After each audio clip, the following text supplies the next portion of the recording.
The city of Detroit, Michigan had a heartbeat. You could feel in the early morning hours when the factory workers shuffled out onto cold sidewalks, thermoses of coffee steaming in their gloved hand. You could hear it in the laughter that poured out of corner barbershops on Saturday afternoon. You could smell in the kitchens 100 different families, jerk chicken here, tamales there, and in one particular apartment on the east side of the city, the warm, golden scent of cardamom tea and freshly baked bread that drifted from the third floor window of the Al-Rashid family home every single morning without fail. That smell, cardamom and bread, was the first thing Adam Al-Rashid remembered when he thought about his childhood. Not toys, not cartoons, not the old basketball hoop his father had nailed crookedly to the brick wall in the alleyway behind their building. The smell, because that smell meant his mother was awake. And if his mother was awake, then the world was still turning correctly on its axis, and everything, no matter how broken it seemed the night before, would somehow be okay by morning. Adam was 23 years old when his world first began to crack. He was not,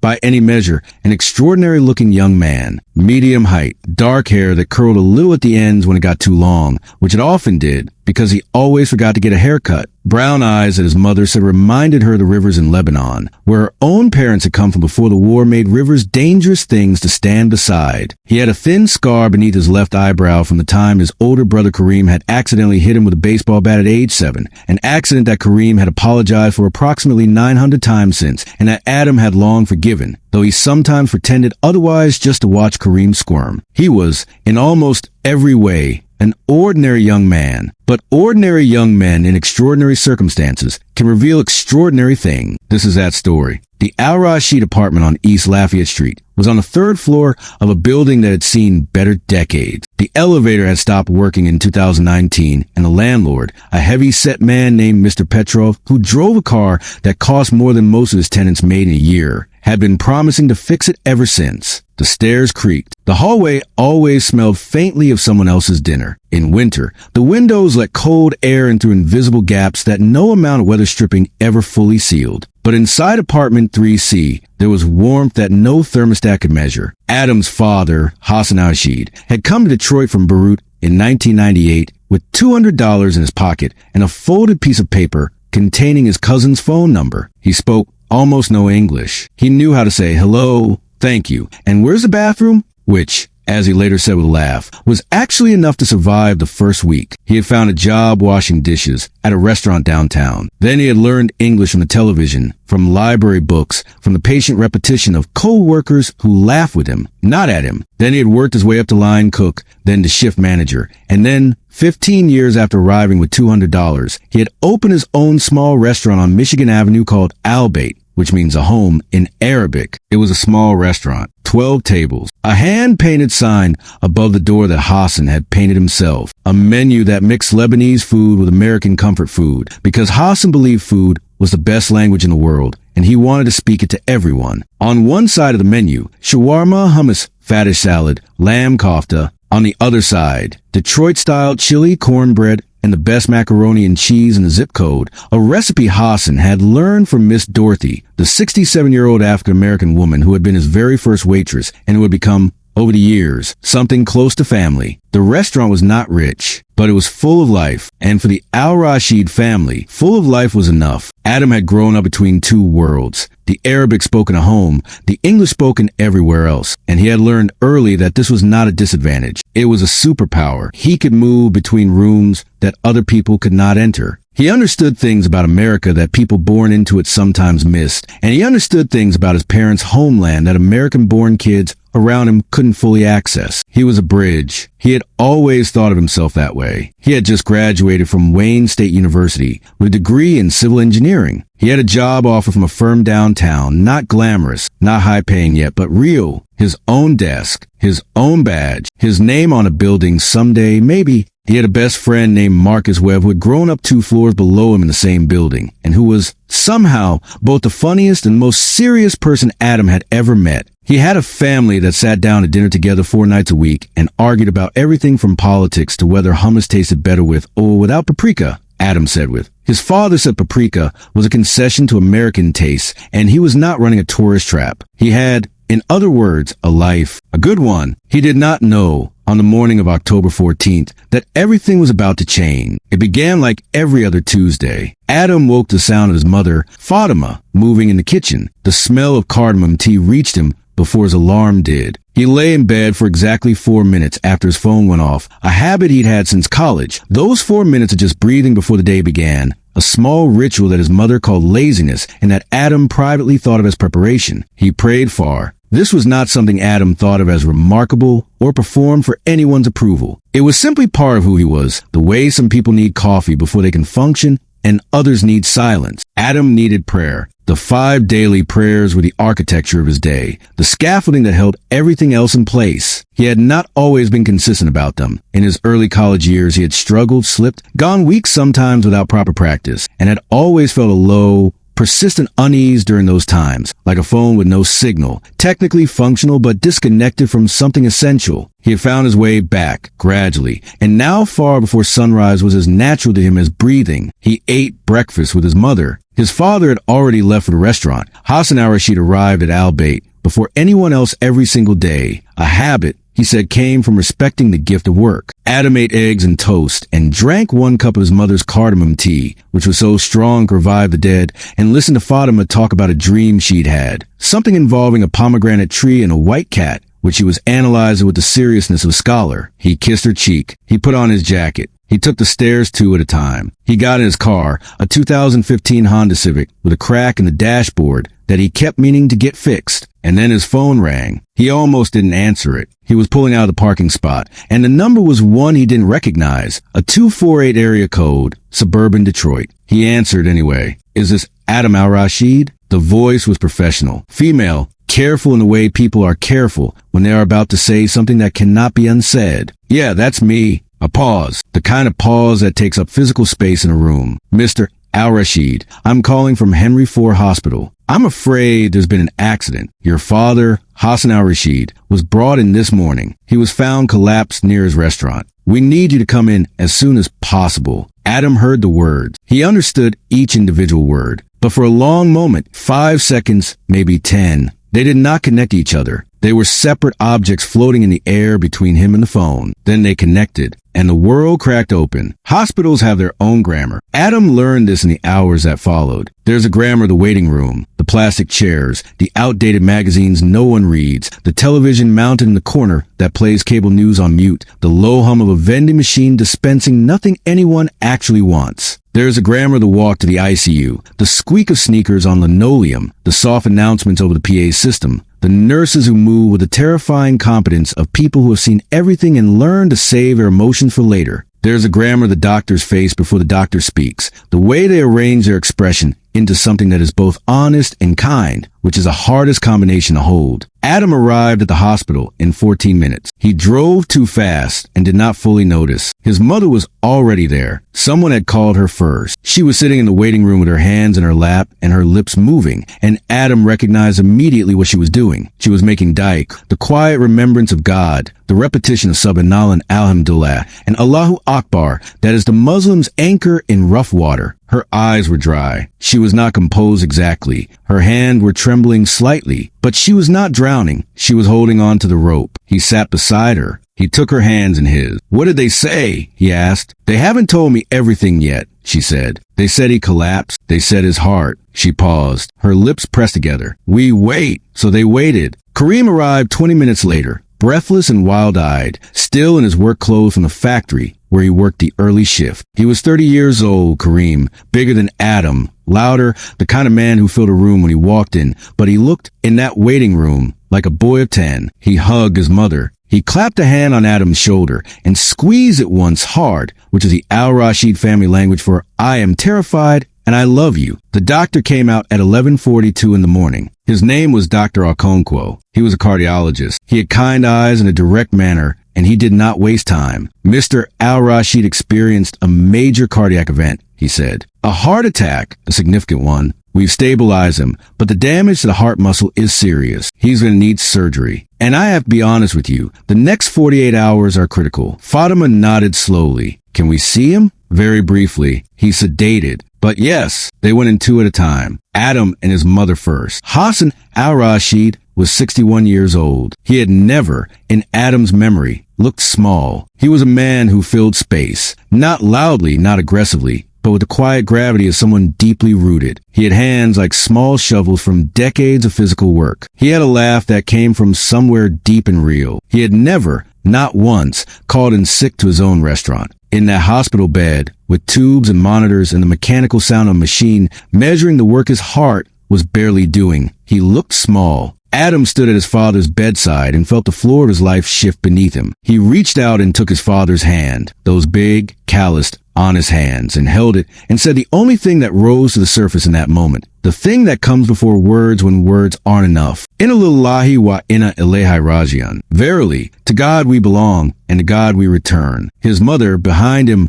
whispered it too. The surgery was scheduled for the following morning. The night before was the longest of Adam's life. They took shifts at the hospital. Kareem staying until midnight, Adam arriving at midnight to stay through the morning, while their mother refused to leave at all and eventually fell asleep in a waiting room chair with a hospital blanket over her shoulders, her hand still wrapped around her prayer beads. At 2 a.m, the ICU was quiet in the particular way that only hospitals are quiet, not peaceful, exactly, but suspended, like the world was holding its breath. Adam sat in the corridor outside his father's room and opened his phone and tried to read Quran, but the words blurred. His mind would not still. It kept running calculations. What if the surgery fails? What if the restaurant can't stay open without Dad? What if Mom can't handle this? What if... And each calculation led somewhere darker, and the darkness led somewhere darker still. And he was in the kind of spiral that exhaustion and fear build together when they have hours of nighttime to work with. He put his phone down. He thought about his father. He thought about the story Hassan had told him once. Only once.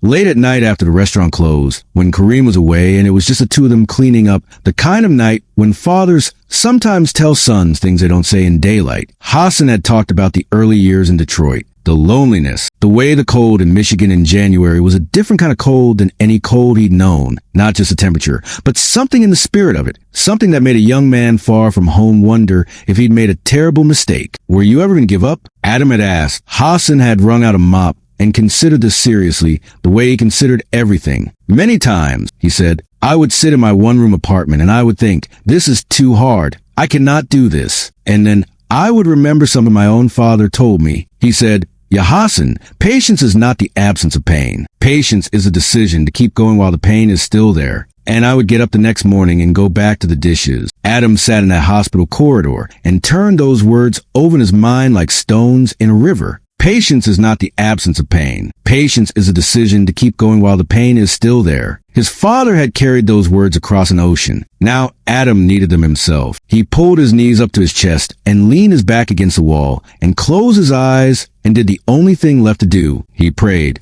Not the formal, structured prayer of the 5 daily times. Though he prayed Isha and would pray far when the dawn came, this was the other kind of prayer. The raw kind. The kind that doesn't follow a script because there is no script for a 2 a.m. hospital corridor when your father's heart is being kept going by machines and your mother is asleep 10 feet away clutching her prayer beads like a lifeline. Ya Allah, he thought, I don't know what you're doing. I don't understand this. I'm scared. I'm really scared. But I know that you know what I don't know. I know that you can see what I can't see. So I'm asking you, please, please, my father is a good man. Not a perfect man, but a good one. He worked so hard. Please. He sat with a prayer for a long time. He did not receive an answer in the way that answers sometimes come in stories. No voice from the ceiling, no sudden warmth, no dramatic sign. What happened was quieter and more real than that. The spiral in his mind slowed, gradually, like a washing machine winding down. The floor beneath him felt, once again, slightly less like it was shifting. Not solid, not fixed, but less like falling. He breathed. He remembered the cardamom tea. He decided that his father was going to be okay. Not because he knew it, but because he was choosing, consciously and deliberately, to hold on to that possibility rather than the alternative. He was choosing not to catastrophize before catastrophe had actually arrived. He was choosing, in the smallest possible way, to trust. This was the first lesson, though he did not call it that yet. The surgery went for 6 hours. Dr. Okonkwo came out at 3 p.m. and told him it had gone as well as it could have gone. Hassan would need a long recovery, months, possibly. He would need medication, lifestyle changes, careful monitoring. He would not be returning to the restaurant anytime soon. The family wept. Adam Al-Rashid, who had held herself together for 24 hours on prayer beads and cardamom tea and sheer maternal willpower, finally cried. A quiet cry, not dramatic, just the tears running steadily down her face while she pressed her hand to her mouth and said, Alhamdulillah, Alhamdulillah, Alhamdulillah, all praise to God, over and over until it became a rhythm, a tide coming in. Hassan was alive, but it was only that night, after the immediate crisis had softened from a scream to a throb, that Adam began to see the shape of the problem that lay beneath it. He was sitting at the small kitchen table in their apartment, working through his father's papers, the restaurant documents that Kareem had brought from Al-Bayt, lease agreements, supplier invoices, staff pay schedules, utilities, and insurance. Numbers Adam understood in the abstract, because he was an engineer's mind applied to the wrong domain, and what the numbers told him was this. The restaurant had been running on margins, so thin they were nearly invisible. Hassan had been doing it all himself, managing, cooking, buying, scheduling, to avoid the cost of hiring a proper manager. In the months before the heart attack, which Adam now saw were months when his father had been exhausted in ways he'd hidden from the family, several suppliers had raised their prices. A big commercial oven had broken down, and the repair had cost more than expected. The rainy summer had hurt foot traffic for weeks. Al-Bayt was in debt, not catastrophically, not yet, but without Hassan working it, without income flowing in normally, without someone managing it who knew what they were doing, it would reach catastrophic within 3 months. Adam sat with this information for a long time. His job offer, the civil engineering position downtown. He was supposed to start in 2 weeks. He pulled up the phone number for the HR contact at the firm. He stared at it. He thought about his father washing dishes at midnight so that his sons wouldn't have to. He thought about the sign above the door of Al-Bayt, the one Hassan had painted himself with slightly imperfect lettering that somehow made it more beautiful. He thought about Miss Dorothy, who was 67 years old and had been with the restaurant since the beginning and would have nowhere to go if it closed. He thought about the 7 other staff members, most of them from a neighborhood, most of them people for whom this paycheck was not optional. He put the phone number down. He went to the window. Outside, East Lafayette Street was quiet under the amber glow of the streetlights. Somewhere down the block, a dog barked twice and stopped. A car moved slowly past, its headlights sweeping across the buildings. Detroit, the city his father had chosen. The city his father had built a home in with his hands. Adam breathed, and then he made a decision. He was not going to let Al-Bayt close. The next morning, Adam called the engineering firm. The HR manager, a pleasant woman named Jennifer, was understanding at first. Family emergency, father's health, she was so sorry, and then less understanding when Adam explained that he needed to delay his start date by at least 3 months, possibly more. That's a significant request, Jennifer said carefully. We filled this position with you specifically in mind. If you delay by more than a month, I'm not sure we can hold it. I understand, Adam said. I'm sorry. I have to. There was a long pause. I'll have to take this to the director, Jennifer said. I'll call you back. She called back that afternoon. They could not hold the position. The offer was rescinded. Adam sat with his phone in his hand after the call ended and felt the specific quality of that loss. Not just a job, but the job, the one he'd worked 4 years of university for, the one he'd told his father about at the dinner table. While Hassan had smiled the slow, wide smile of a man watching a seed, he planned to grow into something strong. He thought, this is not fair. He thought, I made the right decision, and I am losing something good because of it. Both of these things were true at the same time. This is something they don't put in the inspirational posters. That doing the right thing is sometimes expensive. That goodness is not always immediately rewarded. That you can make a sacrifice that is genuinely noble and still sit in an apartment at age 23 with your career plan shattered, feeling the specific hollowness of a future that has suddenly, without drama or ceremony, been closed off. Adam's best friend Marcus came over that evening. He brought food, 2 large bags of groceries, because Marcus Webb's answer to almost every problem in life was feeding people, a habit he'd absorbed from his grandmother, and he sat across the kitchen table from Adam and listened to the whole story without interrupting, which was one of the things Adam valued most about him. When Adam finished, Marcus was quiet for a moment. Then he said, So, what are you going to do? Run the restaurant, Adam said, until Dad recovers. Marcus raised an eyebrow. You know anything about running a restaurant? No. You know anything about the restaurant industry at all? I know how to eat. Marcus laughed. It was genuine, not dismissive. Okay, he said. Okay, what do you need? I don't know yet. Someone who can help me figure out what I don't know. Marcus thought for a moment. My Uncle Ray ran a food truck for 8 years. He's retired now. But he knows the math, the supplier negotiations, the labor scheduling, all of it. I can ask him. Yeah. He'd help. He likes you. Marcus paused. Also, for what it's worth, I think what you're doing is right. Not easy, Definitely not easy, but right. Adam looked at him across the table. Sabr, he said, the Arabic word. Patience. What? It's an Arabic word. Means patience. But it doesn't mean what people think it means. It's not passive. It's not just waiting for things to get better. It's active. It's a choice you make over and over again. To keep going. To trust. To hold on. Marcus considered this. Sounds like what my grandma used to call faith with work boots on. Adam almost smiled. Yeah, exactly that. 3 weeks after the heart attack, Adam Al-Rashid was home. He was thinner, slower. He tired easily and was embarrassed by this. Because Hassan had never tired easily in his life, and the gap between who he had been and who he was now sat in him like a stone. He was not depressed. Exactly. Faith did not leave him room for particular despair that is no exit, but he was diminished, and he knew it, and knowing it was its own kind of pain. Adam visited every day after closing the restaurant.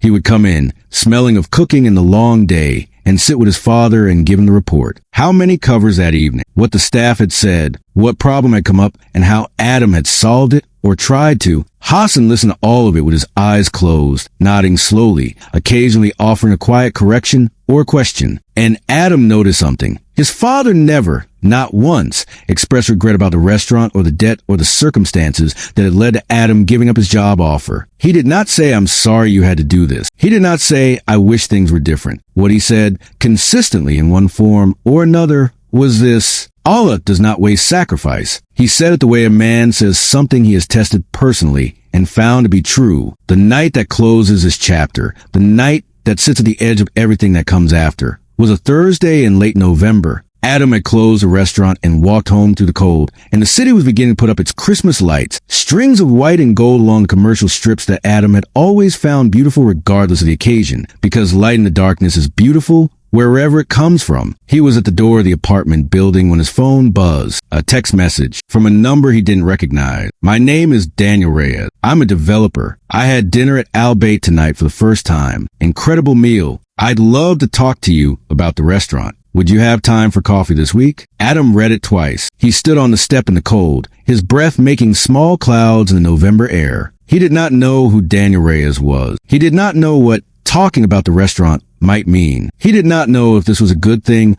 or a complicated thing or something else entirely. What he knew was this. He had made a decision 3 weeks ago in the same apartment building to hold on, to be patient not in the passive waiting sense, but in the active, working, trusting sense. He had shown up every day. He had learned things he didn't know. He had made mistakes and corrected them. He had prayed far every morning before going to Al-Bayt, and he had prayed Isha every night before sleeping, and in between, he had worked as hard as he knew how. And now, standing on a cold November step with a text message glowing on his phone, he felt something he hadn't felt in weeks. He felt that the story was not over. He typed back, Thursday works. 10 a.m. There's a coffee shop on Michigan Avenue called Rosewood. I'll meet you there. He put his phone in his pocket. He went inside. He climbed the 3 flights of stairs, and from the 3rd floor through the door of apartment 3C, he could smell cardamom tea. His mother was awake. The world was still turning correctly on its axis, and whatever was going to come next, whatever trials, whatever tests, whatever gifts disguised as difficulty or difficulty disguised as gifts, would come to a young man who had chosen, in the hardest weeks of his life, to be patient. Not because patience was easy, but because his father had taught him that it was the only thing strong enough to hold. Rosewood Coffee on Michigan Avenue was the kind of place that felt like it had always existed,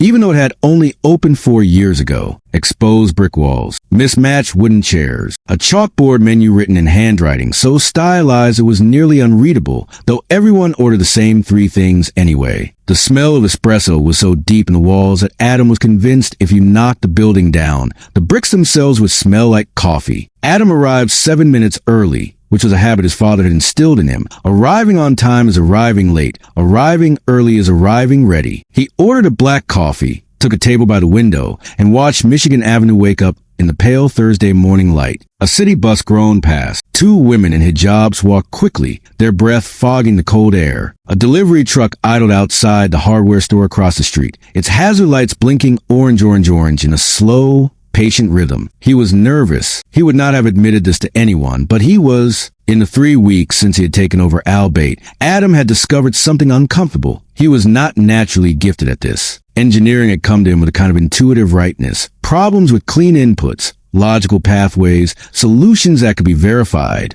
A restaurant was different. A restaurant was people and timing and the unpredictable chemistry of a dining room. And no matter how many times Marcus's Uncle Ray, a compact, deliberate man named Raymond Webb, who wore reading glasses on a chain around his neck and carried a battered notebook full of decades of food service wisdom, walked him through the numbers, Adam felt like he was learning to swim in the middle of a river rather than in a pool. He had made mistakes. Real ones. In the first week, he had over-ordered lamb from their supplier and underestimated how much parsley they would need, which meant the fattest salad, one of the restaurant's most popular dishes, had been unavailable for 2 days, which meant complaints, which meant a Yelp review that said good food when they have it, but disorganized management, and which Adam had read approximately 40 times, even though reading it repeatedly was helping no one. In the second week, he had tried to renegotiate their contract with their bread supplier and had, through a combination of inexperience and misplaced confidence, offended the man so thoroughly that the supplier had stopped delivering for 3 days until Miss Dorothy, 67 years old, 5 feet 2 inches tall, with the diplomatic gifts of a professional ambassador, had gotten on the phone and smoothed everything over in 15 minutes, while Adam stood nearby feeling approximately 12 years old. In the third week, things had begun slowly to stabilize. The routine was taking shape. The staff, 7 people, all of whom had known Adam since he was a teenager visiting the restaurant on weekends, had extended him the grace of their patience. Maria, the head cook, had begun briefing him every morning at 9 without being asked. James, who ran the front of house, had quietly started handling supplier calls so Adam could focus on the finances. Miss Dorothy remained Miss Dorothy, an institution,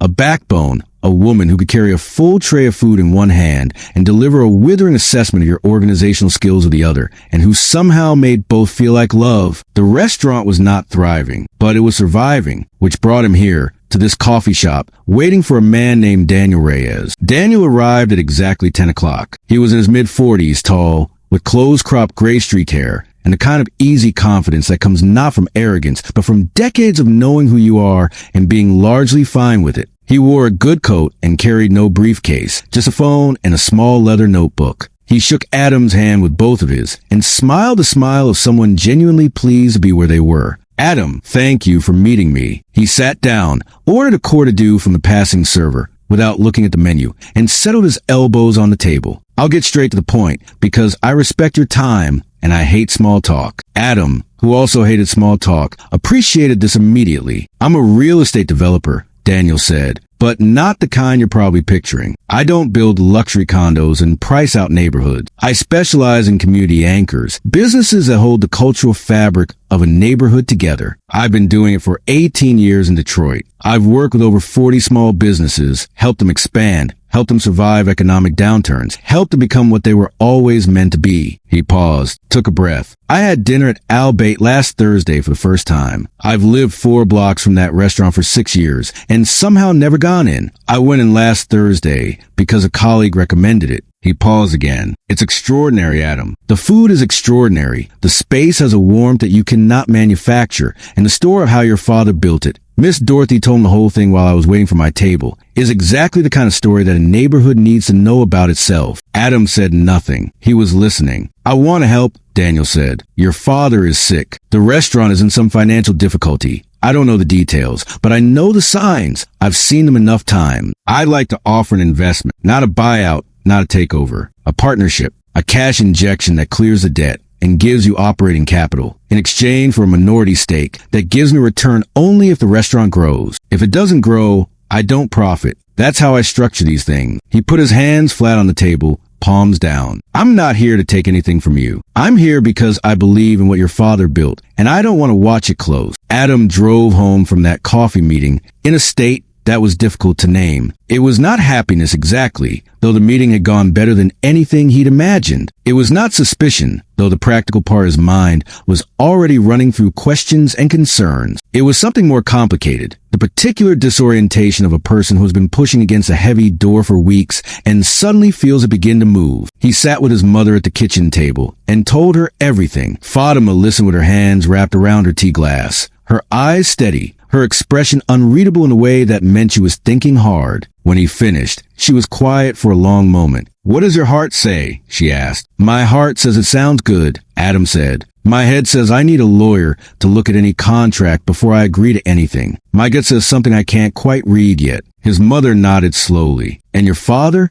Have you told him? Adam had not told Hassan yet. He realized, been avoiding it, not out of dishonesty, but out of a kind of protectiveness. Hassan was still recovering. The doctor had said stress was the enemy, and Adam was not sure whether this news, even if it was potentially good news, might land as something else, as evidence of how far things have fallen, how badly the restaurant had struggled, how much of burden had shifted from father to son. He went to see his father that evening. Hassan was in the living room, a blanket over his legs, watching an Arabic news channel with the volume low. He looked better than he had in the hospital, color back in his face, eyes clearer, but still diminished in the way that it settled into Adam's chest as a permanent low-level ache. Adam sat across from him and told him about Daniel Reyes. Hassan listened without moving. When Adam finished, the room was quiet except for the murmur of the television. "Tell me about this man," Hassan said finally. "Not what he offered. Him. What was he like?" Adam thought about it. Straightforward. No performance. He looked me in the eye the whole time. He knew details about the restaurant that you'd only know if you actually cared, not if you were just doing research. Hassan was quiet again for a moment.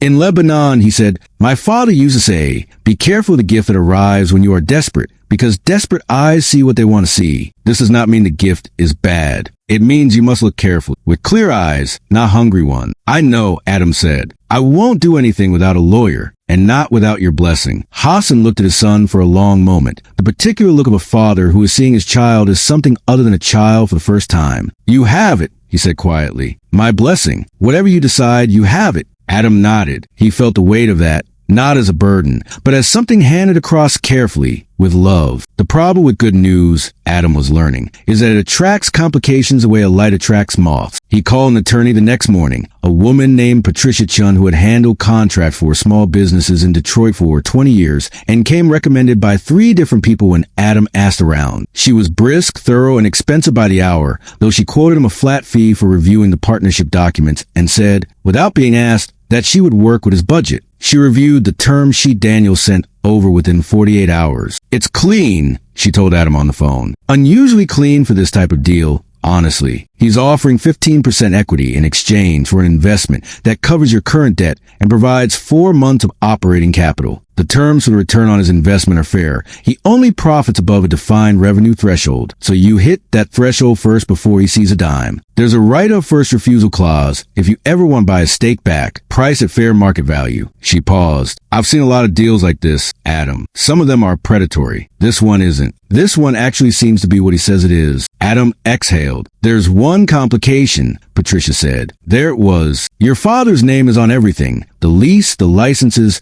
the supplier contracts. For this investment to go through properly, your father needs to either be present to sign, or he needs to grant power of attorney to someone. Given his health situation, you'll want to think carefully about how to handle that." Adam thought carefully about it for exactly 4 days. The complication was not, ultimately, the legal paperwork. Power of attorney could be arranged with a notary and a willing father and an attorney on standby. The complication was what the paperwork represented, the moment when Hassan Al-Rashid would have to formally acknowledge, in signed and notarized language, that his restaurant, the thing he had built with his hands over 20 years, the thing that bore the Arabic word for home, was in trouble enough to need saving by a stranger. For a man like Hassan, this was not a small thing. Adam knew this, and he did not know how to carry it for his father, because some things a man has to carry himself. Kareem Al-Rashid was not, by his own frequent admission, a complicated thinker. He was a man of immediate responses, strong loyalties, and very little patience for what he called overthinking, which was his term for anything that required sitting with discomfort longer than seemed strictly necessary. This had caused friction with Adam over the years. Adam,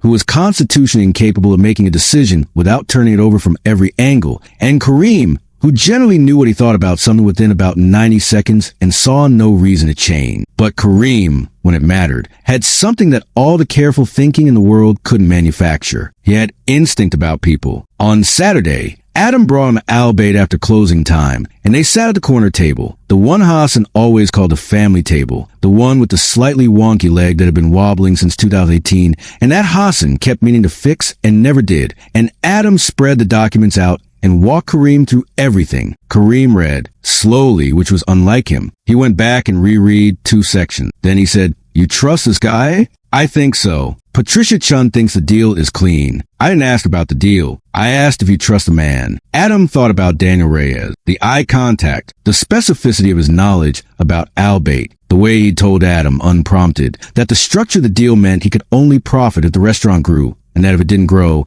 Adam would lose nothing except a minority stake. Yeah, Adam said, I do. Kareem nodded once. Then do it. You don't want to think about it more? What's more thinking going to tell you that your gut isn't already saying? Adam opened his mouth and closed it. The restaurant needs help, Kareem said, not unkindly. Dad needs to recover without the pressure of knowing it's failing. You gave up your job to try to hold it together, and you've done, well, better than I could have, but you know the money situation. This man is offering a real solution. You trust him. Do it. He folded the documents neatly and pushed them across the table. What about Dad? Adam said. Kareem was quiet for a moment. I'll talk to him, he said. Kareem, I'm the older one, Kareem said simply. Let me carry this part. Adam was not in the room when Kareem talked to their father. He waited in the kitchen, sitting with his mother, listening to the low sound of the two voices from the living room. Kareem's, which was naturally louder, modulating itself down to something softer and more private, Hassan's, which Adam could barely hear at all. It went on for a long time, 20 minutes, maybe more. When Kareem came out, his eyes were red at the rims, which Adam pretended not to notice because Kareem would want him to. He'll sign, Kareem said. He wants to talk to you first. Go in. Adam went in. Hassan was sitting up straighter than usual. His hands were in his lap, and he looked, for the first time since a heart attack, like himself, not diminished but present,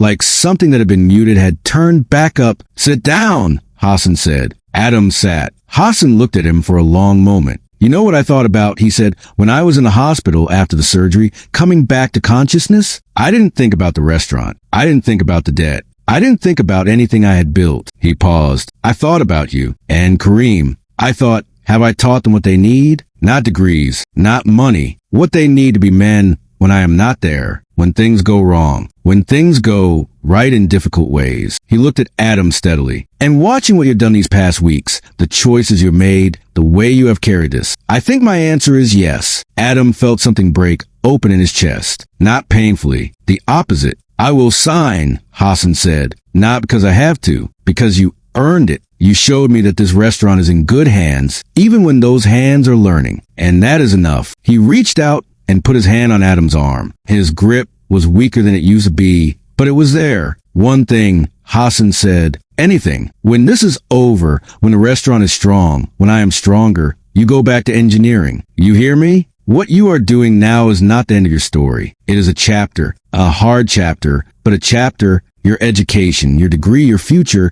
these are not sacrificed. They are paused. There is a difference. Adam nodded. He did not trust his voice entirely. Sabr, Hassan said, the Arabic word. Patience. Sabr, Adam repeated. Hassan released his arm and settled back. Now call your attorney and tell her to prepare the papers. The signing was scheduled for a Tuesday, 2 weeks after the initial meeting. Patricia Chen's office, a clean and minimalist space on the 14th floor of a downtown building, with a view of the Detroit River glinting silver in the December light. Daniel arrived first. Hassan arrived with Adam and Kareem, moving slowly but with dignity, in a suit he had not worn since a family wedding 3 years ago and that now hung slightly loose on him. He shook Daniel's hand and looked him directly in the eye and said, in accented but clear English, I am told you are a good man. I will be watching to make sure this is true. Daniel, to his considerable credit, smiled and said, fair enough, Mr. Al-Rashid. I intend to earn that. The papers were reviewed. Explanations were given. Patricia walked everyone through every clause with the patient clarity of someone who understood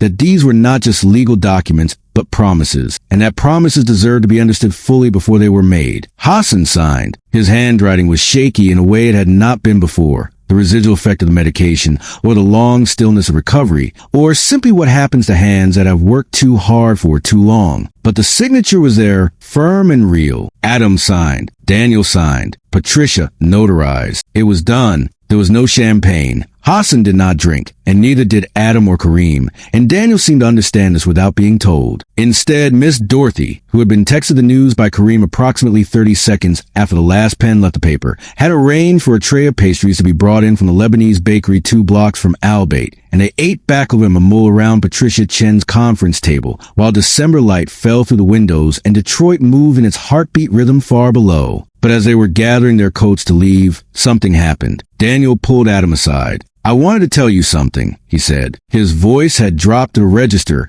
"That means this is the real thing, not the professional thing. When I first walked into Al-Bayt," Daniel said, "I was not there by accident. I mean, the colleague recommendation was real, but I had actually heard the name before. About a year ago, I was at a conference on community development in Detroit, and someone gave a presentation about the East Side. In the presentation, they mentioned a restaurant called Al-Bayt as an example of exactly what they were talking about, a business that functions as a community institution, not just a commercial enterprise, a place where the neighborhood sees itself. I made a note of the name, and then I forgot about it, the way you do. And then last Thursday, my colleague mentioned it, and it came back to me, and I went in." He paused. "I want you to know, I was looking for this. I was looking for a place like this. And when I found it, I wasn't going to let it disappear." Adam absorbed this. "Why are you telling me this?" he asked. Daniel considered the question. "Because I want you to understand something," he said. "The things that matter, they're often found, not built from nothing. Your father built something that mattered, and then the right person found it at the right time. That's not coincidence.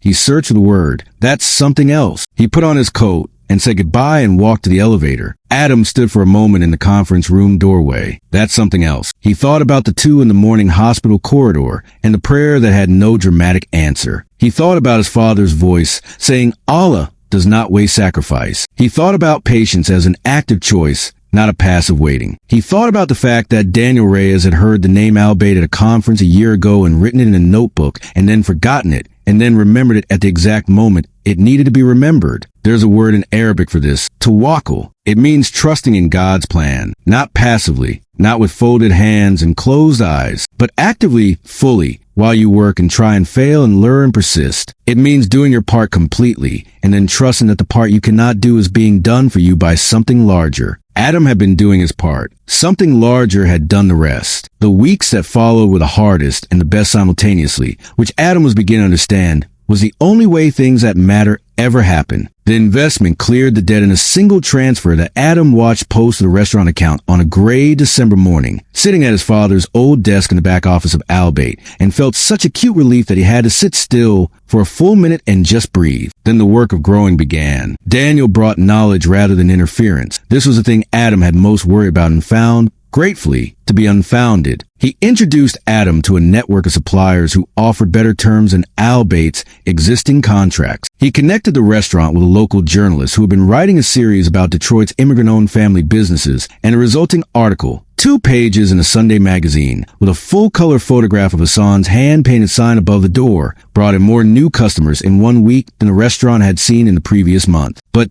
Daniel did not run Al-Bayt. Adam ran Al-Bayt. And Adam was learning. He was learning the rhythms of the dining room, how a Tuesday evening was different from a Friday, how the weather affected foot traffic, how a badly placed 2-top table could ruin the flow of an entire service, and a few minutes of furniture rearrangement could fix it. He was learning the language of suppliers, how to negotiate without offense, how to build relationships that outlasted any single transaction, how to be firm about quality without being unreasonable about price. He was learning about people. This was, in some ways, the most important part. The 7 staff members of Al-Bayt were not interchangeable units. They were Maria, who had a daughter in college and worked the opening shift specifically so she could pick her daughter up from work in the evenings, and who would move mountains to the restaurant, if you remember her daughter's name. They were James, who was 35 and had been in and out of hard times before Hassan had hired him 6 years ago and given him, as James himself had once said in a moment of unusual openness, a place where I felt like professional, not a charity case. There were 5 others,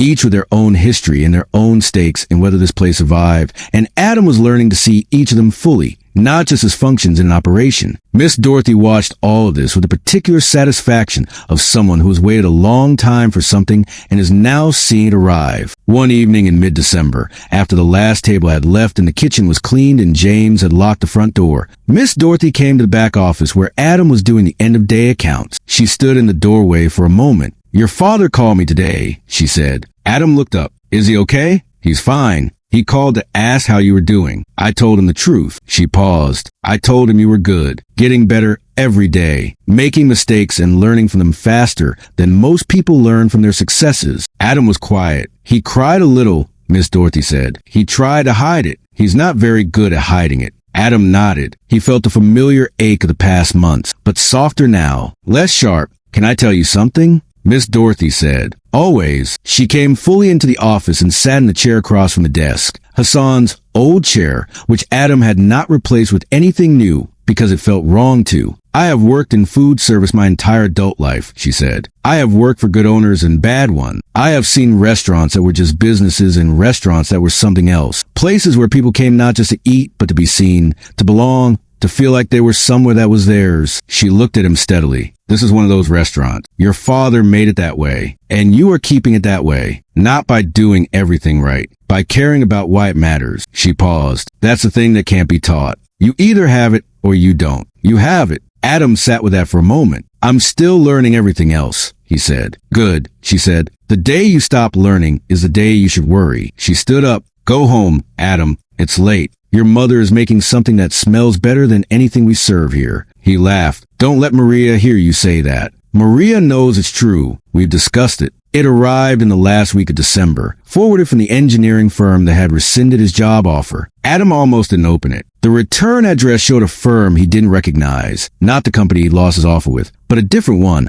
a larger one based in Ann Arbor. He held the envelope for a moment, considered the mathematics of coincidence, and opened it. It was a letter from a civil engineering firm called Meridian Infrastructure Partners. The letter explained that they had come across Adam's resume during a general talent search, and that they had also, separately, read the Sunday magazine article about Al-Bayt, specifically the section that mentioned the owner's son, a recent civil engineering graduate from Wayne State who had stepped away from his career to save his family's restaurant. They were not offering him a job. Not exactly. They were inviting him to an interview. But the way the letter was written, formal and careful, as letters from engineering firms tend to be, contained one paragraph that Adam read 3 times. "We at Meridian are specifically interested in candidates who demonstrate not only technical excellence, but the kind of practical leadership and adaptive problem solving that formal training cannot provide. The story of what you've done over the past several months at your family's restaurant represents exactly the kind of qualities we look for in candidates for our community infrastructure division, which focuses on projects in under-resourced urban neighborhoods. We believe your background, both your engineering education and your recent experience, makes you an unusually compelling candidate for this work." Adam put the letter down. He picked it up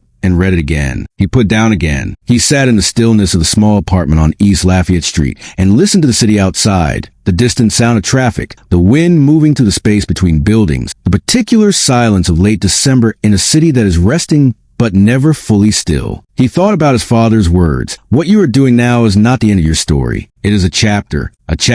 And here, arriving in an envelope with a December postmark, was what appeared to be the next one. But he did not call them that night. He did not call them the next morning either. He waited, not because he was uncertain. He knew he would respond, but because something in him understood that this moment deserved to be held briefly before it was acted upon. That gratitude before action was the right order thing. He prayed Isha that night with more presence than he'd managed in weeks. The apartment was quiet. His mother was asleep. The city was doing its nighttime thing outside the window. He sat after the prayer and particular quiet that follows it, the few minutes when the world has not yet re-entered but the connection is still warm, and he thought about everything that happened in 11 weeks since his father had collapsed near the door of Al-Bayt, the job offer lost, the debt discovered, the long nights, the learning, the mistakes, the moments of real despair in hospital corridors at 2 a.m, the letter from Meridian Infrastructure Partners, sitting on the kitchen table. He thought about Sabr. Not Sabr as endurance, not Sabr as teeth-gritting, white-knuckle survival, but Sabr as his father had modeled it all his life, without ever explaining it directly, showing up, working, trusting, not demanding that difficulty makes sense before you're willing to move through it, not requiring that the plan be visible before you're willing to take the next step. He thought about the Quran, the verse his mother had taught him as a child, the one that had been living in the back of his mind since October. Indeed,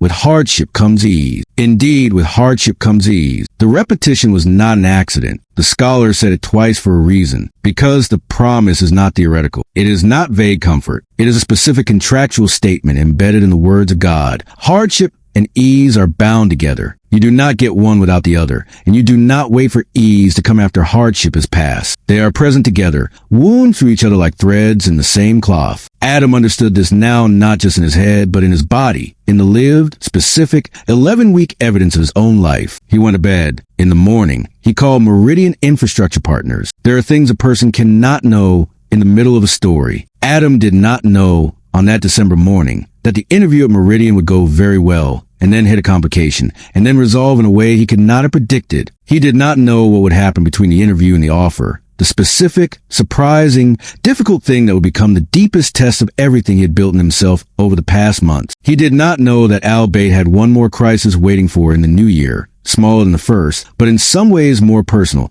and requiring from Adam a kind of courage that had nothing to do with business and everything to do with who he was as a person. He did not know that his father would walk back through the door of the restaurant on a day in February that was, against all meteorological probability, warm enough to crack the windows. That Hassan would stand in the doorway of Al-Bayt and look at his restaurant and his son in a way that Adam would carry for the rest of his life. He did not know any of this yet. What he knew on that December morning was this: he was 23 years old. He had lost things he'd worked hard for. He had chosen to stay when leaving would have been easier. He had learned more in 11 weeks than in 4 years of anything that had felt like learning at the time. He had prayed to the dark parts and worked through the uncertain parts and trusted to the parts where trusting felt impossible. And he was still standing, which was, for now, exactly enough. The Islamic tradition speaks of sabr in 3 forms that the scholars have identified across centuries of study. The first is sabr in obedience, the patience required to do what is right even when it is difficult. The second is sabr in the face of hardship, the patience required to endure what cannot be changed without losing your faith or your character. The third, and perhaps the most subtle, is sabr against wrongdoing, the patience required to do nothing when doing something would feel satisfying but would be wrong. The patience to wait for justice rather than take it. The patience of the person who could strike back and chooses not to,